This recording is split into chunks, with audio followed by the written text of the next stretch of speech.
This fact of Congress. And now, another fact of Congress. You may wonder sometimes, who are all these people in Washington and what are they doing? Well, 535 of them are in Congress, representing you and everyone else in the country, which is just as well because there are too many of us to fit in one room anyway. Members of Congress are there to listen to us and to speak for us as they make new laws or legislate. Legislators work in either the House of Representatives or the Senate. The House is more about representing people based on how many live in each state. It has a large number of members to stay in close touch with what people back home want. The Senate is more about representing every state equally, taking a broader national view and making sure that our government doesn't rush into any bad laws. Working together, they play the most important role in our system of representative democracy. Do you know who's representing you? It's me. This fact of Congress is adjourned. And now, another fact of Congress. Everyone knows that Congress makes laws. But just how does a bill, no, not that kind of a bill, but how does this kind of a bill, an idea for a law, become a law? First, a member of the House or Senate comes up with an idea and introduces it as a bill. Then it's carefully reviewed by the appropriate committee in Congress. If the committee approves the bill, it then needs to be passed by both the House and Senate. If they do, it goes to the President for his signature. Only then is a bill officially a law. But it's a difficult process, with less than 10% of bills introduced ever becoming law. It's not a process designed to move quickly. There are various obstacles along the way to ensure that bad ideas don't make it through. This fact of Congress is adjourned. And now, another fact of Congress. I'll bet you're one of those kids who thinks, Congress, who needs it? It doesn't affect kids at all, and certainly not me. Well, if it weren't for Congress, that beautiful stream that flows through your town would be a polluted and smelly waterway that no one would like. Instead of traveling quickly and safely on a modern interstate highway for your vacations, you would have to take bumpy old back roads. Rather than visiting one of our great national parks, you'd find yourself at just another strip mall. Are you getting the picture? And when you grow up and go to college, you can thank Congress for providing student loans or for making sure women's sports programs get the same treatment as men's. I'll bet if you did a little digging, you could find a lot more ways that the work of Congress affects your everyday life. This fact of Congress is adjourned. And now, another fact of Congress. You've probably heard the saying, you're never too old to learn. Well, here's a new one for you. You're never too young to get involved in your government. That's right, you. But how, you ask? Well, is there a particular issue in your community that you care about? A park that's too dangerous? A river that's polluted? A library that's run down? You'll be amazed how effective kids can be when they put their minds to it. Kids have started petitions, created online action networks, and even testified before legislators. Kid power, you'll never know until you try. This fact of Congress is adjourned. And now, another fact of Congress. Imagine a group of kids on the playground trying to decide what games to play without any leadership. Add leaders to the group and decisions can be made and things can get done. Congress is no different. It's a large group that needs leadership to get things done. The House of Representatives elects a Speaker of the House, whose job it is to set which bills will be voted on and to maintain order in the House. Both the House and the Senate have what are called the majority and minority leaders. They are chosen by each political party to lead their efforts in each chamber. Perhaps the best title of all goes to the majority and minority whips. Yes, whips. Their job is to make sure that the members of their party line up correctly when voting on critical issues. There are many other powerful people in Congress, particularly those who chair the many important committees. But even so, they still take their cues from the congressional leadership. This fact of Congress is adjourned. And now, another fact of Congress. Voting is the easiest way to participate in our democracy. You just go to the voting booth and pick the best person for the job. Now, some people are voting Scrooges. They think their vote doesn't matter. But if you take a look at history, it tells a different story. In 1845, one vote made Texas part of the United States. In 1920, one vote gave women the right to vote. And in 2000, the presidency of the United States was won by 537 votes out of almost 6 million cast in the state of Florida. That's closer than a three-pointer at the buzzer. That's closer than just catching the school bus. That's closer than the B you just squeaked out in chemistry. If you don't vote, you have no say in what happens to our country. But when you do vote, you'll feel proud that you had a voice in choosing the people who represent you in Washington.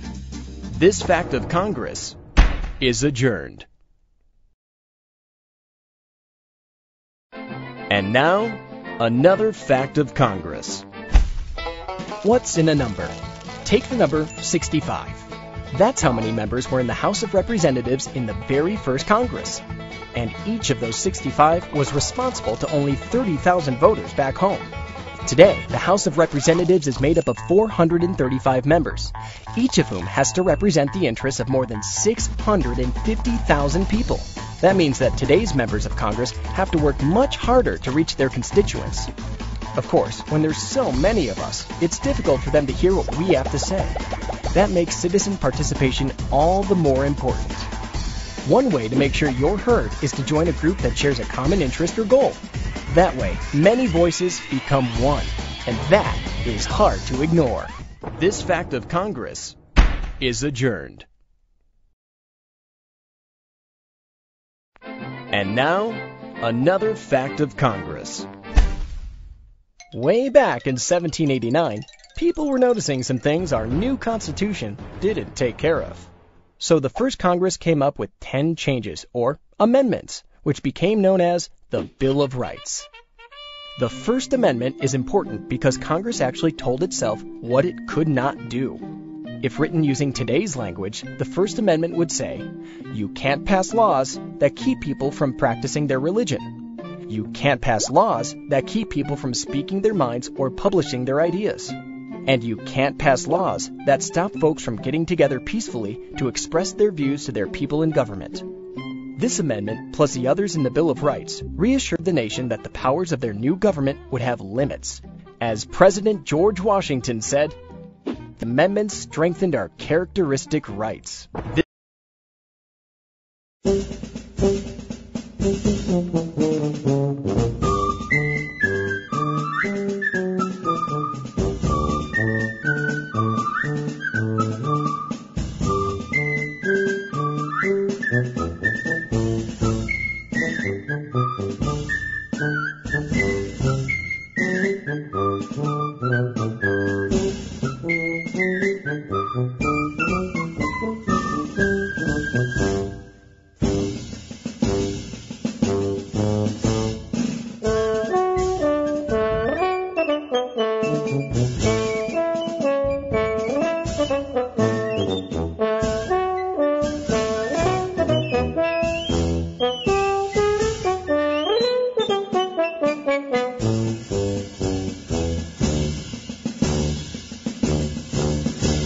The way the Civil War came to be, and some people do give me credit for starting it, but I turn around and give the kids credit, students credit, because actually it was in the late afternoon one day, and when things get just kind of a little boring, and we were studying the Revolutionary War, and the kid said, can we divide up, and one be England and the other one the USA and America, and have a little war here in our room? And I said, sure, sounds good to me. So we had to kind of get some to do the England part, but they all wanted to be the Americans, of course. Everybody wants to win. But anyway, so we divided up, and we got behind the desk and other things, and we had a little shoot off there by just making noises with our mouths and pointing and so forth, and that was fun.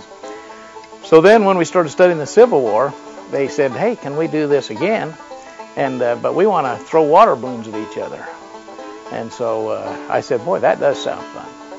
So we divided up in the south and the north, and that was quite easy because you have a lot of people that have come from the south and not near as many as from the north. But anyway, we divided that up, and we went out and practiced, set up a few signs, and just did a little bit. And the teacher that was teaching 5th grade at that time was Mrs. Fernald, and she said, would you mind if our class come out and watched like the Battle of Bull Run, or we would reenact the Battle of Bull Run, and we'll bring our kids and have a little on our parasols and put up and have a little picnic, just like they did at Washington D.C. during that first battle, or actually the second battle. But anyway, so they came out. So that was kind of the first battle. I remember being excited. We had to do the water balloons. It was really fun. Principal came to us and she said, every kid in the 5th grade wants to be in you two's class. She says, you either got to let all the classes reenact it with us, or she says you got to quit it. Well, we said, hey, we'll welcome that. So after that, we started the whole 5th grade became a whole 5th grade reenactment. Well, my actual involvement started 26 years ago, and when I went to watch Mr. Tobler's class reenact, I believe they did Bull Run the first year. It's grown and become such a beautiful thing. The uniforms are amazing now because as each group's gone through, they've left behind good uniforms. We have the horses, the flags, the parade, the music, everything that it's grown into now, and all of those things make a lasting impression. For the last 6 years, I've been Confederate, and we do it every year. We get uniforms, they go marching, they learn how to drill and everything, and we practice for 3 days prior to the Civil War so that the kids really know their parts and know how to perform and put on a great show for the community. Mr. Coe and Mr. Tobler made it a big deal for the kids, and they'd get their uniforms on and grow their beards, and it was really a team building experience. And they're both really great leaders. It's not just a war game, it's a learning experience is what we try to do. And that's why we have the speeches on the different things of what went on during the Civil War. We have the nurses, the doctors. We have a couple of years we even had a couple of ladies dress up in the Southern Belle, which we thought was good. I haven't experienced anything but complete support for the event since it very first started.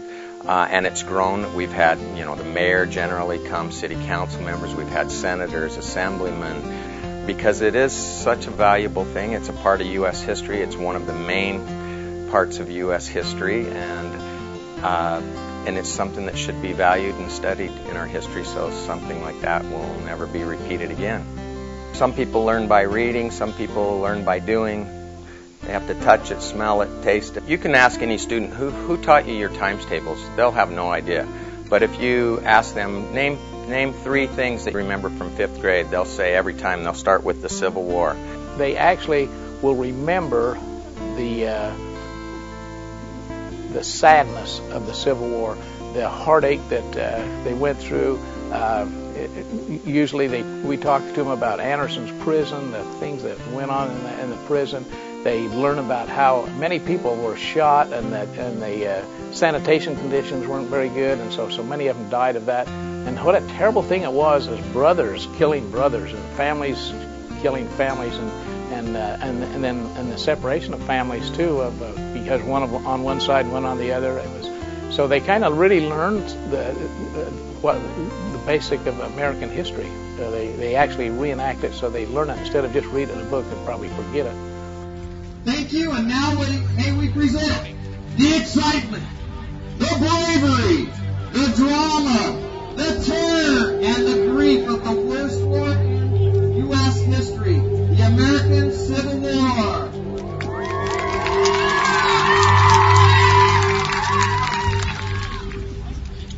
Ladies and gentlemen, we are ready to parade. Real Civil War, sometimes at night, even though they knew they were going to be fighting and killing each other the next day, some of the guards or the sentries camped across the river from each other with meat in the middle of the river. In the south, they had tobacco, and in the north, they had coffee. So they would trade cigarettes and coffee in the street, and then the next morning, they'd get up and go and shoot at each other. They sort of got a little Jewish at night. Everybody got to rest.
Have you noticed the new streets? You know the ones I'm talking about. The ones with new bike lanes that benefit pedestrians, cyclists, and motorists. In an effort to promote the use of our valley's great transportation options and make our community a great place to live, all of the jurisdictions, in partnership with the Regional Transportation Commission of Southern Nevada, are enhancing our roadways with complete streets as part of the Southern Nevada Strong Initiative. Complete streets are roadways designed to include room for drivers, transit riders, pedestrians, and cyclists. Like this area at First and Clark. Or right here at Highview and Valley Verde. Or this rapid flashing beacon right here on Alexander Road and Arcata Way. Or right here at Georgia Avenue and Adams Boulevard. Or right here at Pioneer Boulevard and Grapevine Road. Or here at Fort Apache and Elkhorn. Complete streets are designed to be safe for all users, regardless of how you choose to travel. Do you want to see more complete streets in your neighborhood? If so, you can contribute $2 to the Complete Streets program when you renew your vehicle registration online at dmvnv.com or at any of the convenient DMV kiosks located around town. Just in the past year, the DMV collected $130,000 that will be used to install new bike lanes, school zone flashers, and pedestrian signals. This means a better roadway for cyclists and for children walking to school. This means a better road. For you. For you. For you. For you. For you. For you. For more information on complete streets, visit our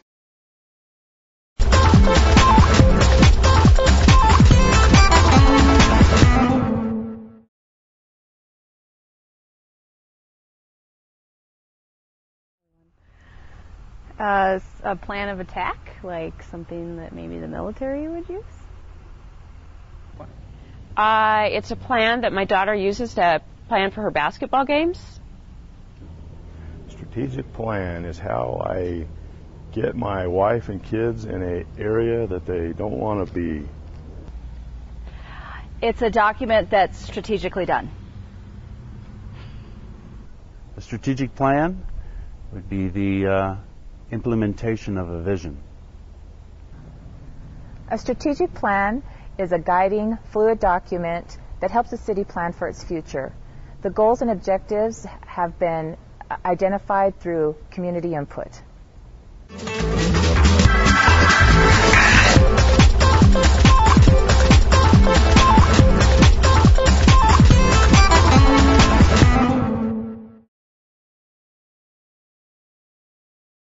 This program is made possible with support from the Maryland National Capital Park and Planning Commission's Department of Parks and Recreation. Oh, say, can you see by the dawn's early light? We all know the song. So proudly we hailed. It has been ingrained in our national consciousness. But what is the real story of the Star-Spangled Banner? It would be really wonderful if every American could understand the true story behind how our national anthem came about. I mean, we had no federal government to back us up, no federal army to speak of, and yet the people of Baltimore decided that the country's future depended on the actions that they would take together and as individuals to defend the great idea of what our country could become. Join us as we explore the origins of Francis Scott Key's composition and its journey to become one of the most famous songs in the world.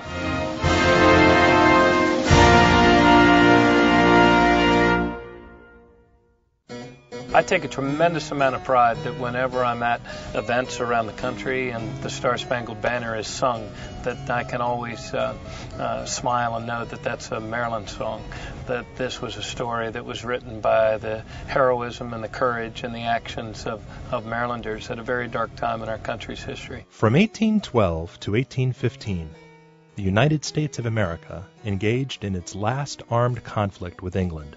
1814 is the year the Empire strikes back.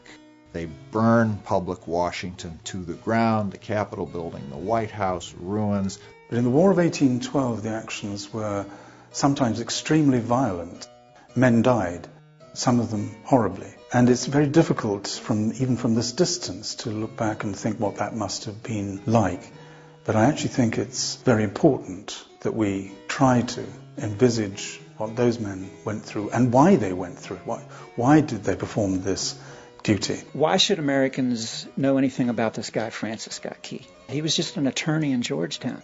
Well, it turns out that he happened to be present at the bombardment of Fort McHenry, and he also happened to like to write lyrics to songs, and he also did some poetry. And out of all of that came our national anthem. And welcome Myshio Miller, who will sing our national anthem. When you hear our national anthem performed at a major sporting event, how close to Francis Scott Key's vision is that performance? The Star-Spangled Banner is supposed to have been based on a British drinking song.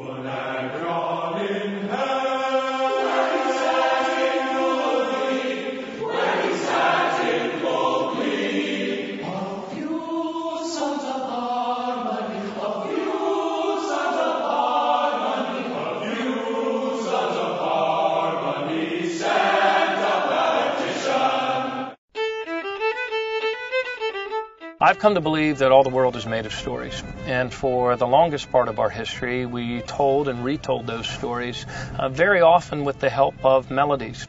We often turn to music when the spoken word or printed word is not enough. When you're singing, you can say some things that you don't know how to say in words.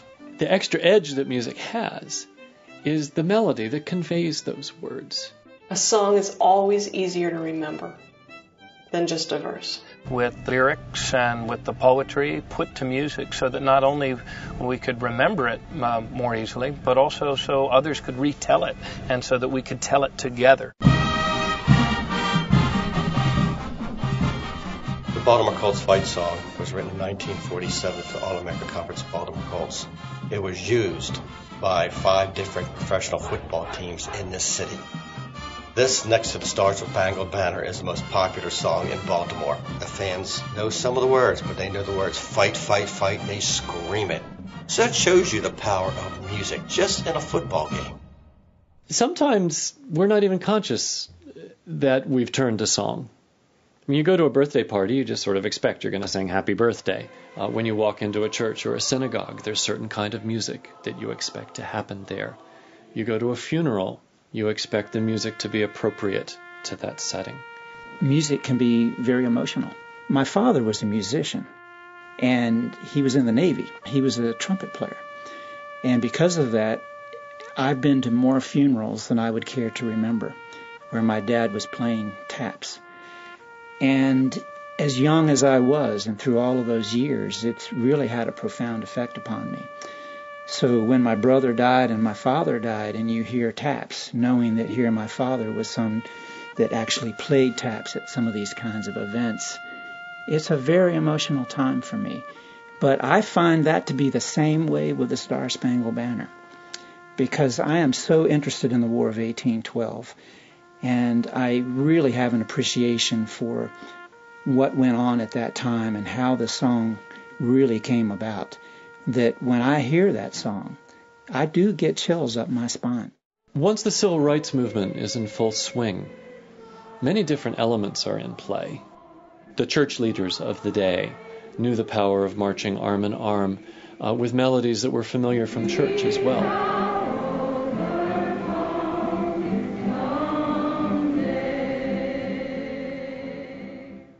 In 1968, April of 1968, I worked for WMAR-TV, and I got a call on a Saturday night, come into work, and that was when Dr. Martin Luther King was assassinated, and I was at work for 1 week, and didn't realize I would be there that long, and we were put right out into the riots in Baltimore, and to see your city burn is a tragedy. During a time of strife, it may not be that people consciously know why they fall back on music. As we were coming down the streets shooting film in those days, you see a church group coming out of a church, and looking at one side, you look to your left, and you see the people coming out. It was Palm Sunday, singing "We Shall Overcome," and you look to the other side, and you see people rioting and burning buildings. To me, again, music. It came to music. The rioters stopped, looked over at the people at the church, and just stood there. And the people didn't budge.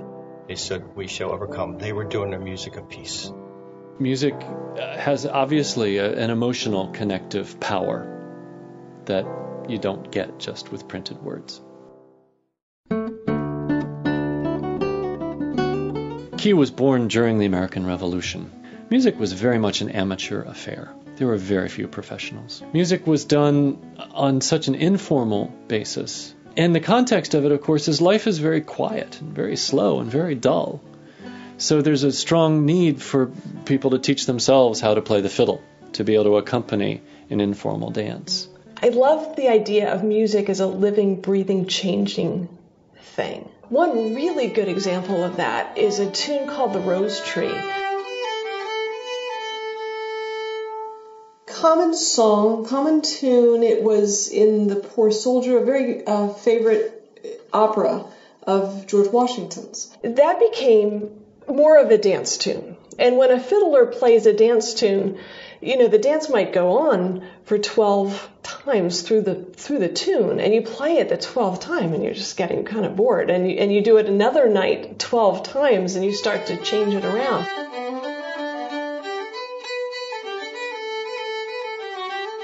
And all those extra notes then are added because of the boredom of the fiddle player. Music is always going to fill a function.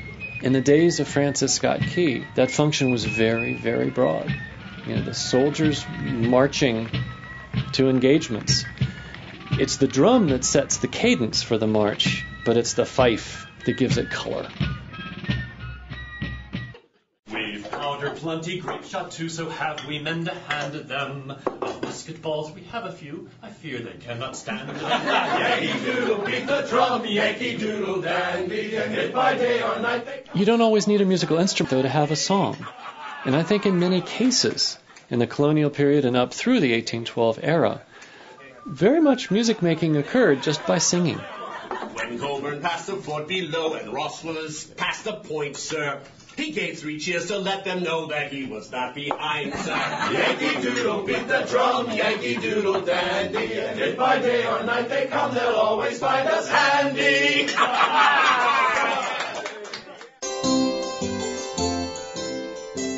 Leading into the early 19th century, there's still a very strong... By a long shot.